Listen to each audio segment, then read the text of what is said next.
आज मैं तुमसे एक बात कहने आया हूं, ऐसी बात जिसे अगर तुमने आज समझ लिया तो जिंदगी में कभी भूलना शब्द तुम्हारे शब्दकोश से मिट जाएगा। आज की ये वाणी तुम्हारे दिमाग का ताला खोल देगी, तुम्हारे अंदर सोई हुई याददाश्त को जगा देगी और वो शक्ति पैदा कर देगी जिससे तुम जो भी पढ़ो वो अक्षर अक्षर बनकर तुम्हारे दिल पर अंकित हो जाएगा।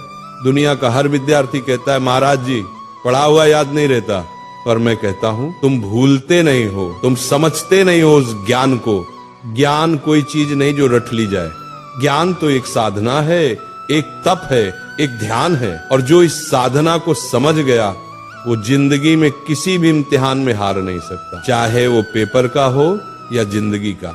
आज का ये प्रवचन तुम्हारी किताबों का नहीं, तुम्हारे अंदर के विद्यार्थी का पुनर्जन्म है। मैं आज तुम्हें वो 3 रहस्य बताने जा रहा हूं जिन्हें अगर तुमने आज से अपना लिया तो तुम्हारा दिमाग एक ऐसा शस्त्र बन जाएगा जिससे तुम असंभव को भी संभव कर दोगे। पहला सूत्र, पढ़ते समय शरीर नहीं आत्मा लगाओ। जब तुम पढ़ाई करते हो तो सोचो क्या तुम्हारा मन वही है? किताब सामने है लेकिन मन मोबाइल में, मन किसी विचार में, मन किसी दोस्त में, ऐसे में कैसे याद रहेगा? ध्यान भटक गया, ज्ञान का दरवाजा बंद। जैसे दीपक तभी जलता है जब लौ स्थिर होती है, वैसे ज्ञान भी तभी टिकता है जब मन स्थिर हो। इसलिए जब भी पढ़ने बैठो पहले मन को शांत करो, गहरी सांस लो, अपने भगवान को याद करो, हे प्रभु मुझे एकाग्रता दो। अब किताब खोलो, हर शब्द को ऐसे पढ़ो जैसे वह शब्द नहीं ईश्वर का आशीर्वाद हो।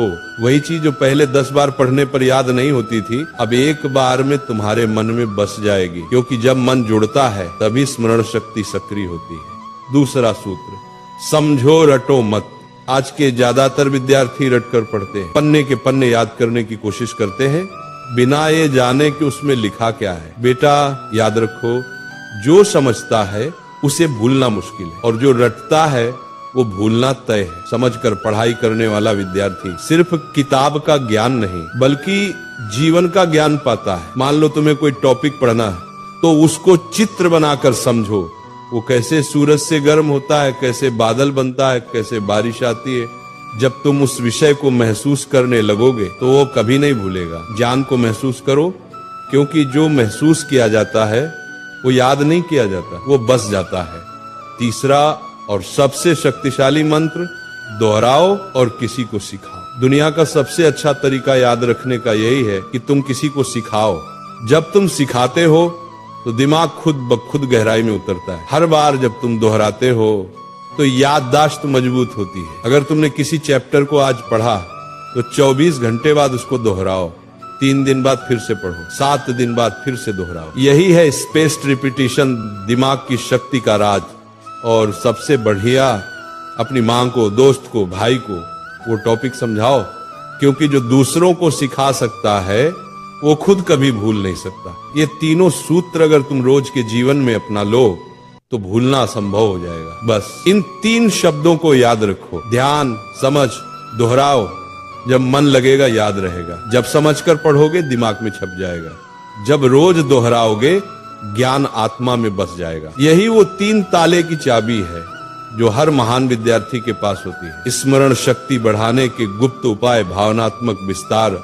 बेटा तुम्हारा दिमाग भगवान की सबसे अद्भुत रचना है, लेकिन इसे काम में लाने के लिए इसे शुद्ध रखना पड़ता है। हर दिन सुबह उठकर 10 मिनट ध्यान करो, मैं सब कुछ याद रख सकता हूँ, मेरा मन शांत है। अच्छा भोजन लो, दिमाग को ऑक्सीजन चाहिए, न कि तली हुई चीजें। और जब थक जाओ तब भी पढ़ाई से नफरत मत करना, बल्कि ये सोचो आज मैं थोड़ा और बेहतर बन गया। विद्यार्थी जीवन कोई सामान्य समय नहीं है, ये जीवन का सबसे बड़ा अवसर है। ये कुछ साल ऐसे हैं जहां तुम अपनी सोच से भगवान का भी रास्ता बदल सकते हो। एकाग्र मन से किया गया अध्ययन ही साधना है। इसलिए पढ़ाई तुम्हारा धर्म है, ज्ञान तुम्हारी पूजा है और याद रखना तुम्हारा प्रसाद है। जब अगली बार तुम किताब खोलो तो उसे सिर्फ पढ़ाई मत समझना बल्कि अपने जीवन का मंत्र समझना। जब अगली बार कोई कहे कि याद नहीं रहता तो मुस्कुराना और कहना, मेरे लिए याद रखना अब तपस्या है। क्योंकि जिसने ज्ञान को प्रेम बना लिया, जिसने पढ़ाई को ध्यान बना लिया, उसका हर शब्द, हर पंक्ति उसकी आत्मा में सदा के लिए अंकित हो जाता है। तो उठो, अपनी किताबें उठाओ, अपनी आलस्य को त्यागो, अपने भीतर के ब्रह्म ज्ञान को जगाओ और कहो अपने आप से, मैं सब कुछ याद रख सकता हूँ क्योंकि भगवान मेरे भीतर हैं।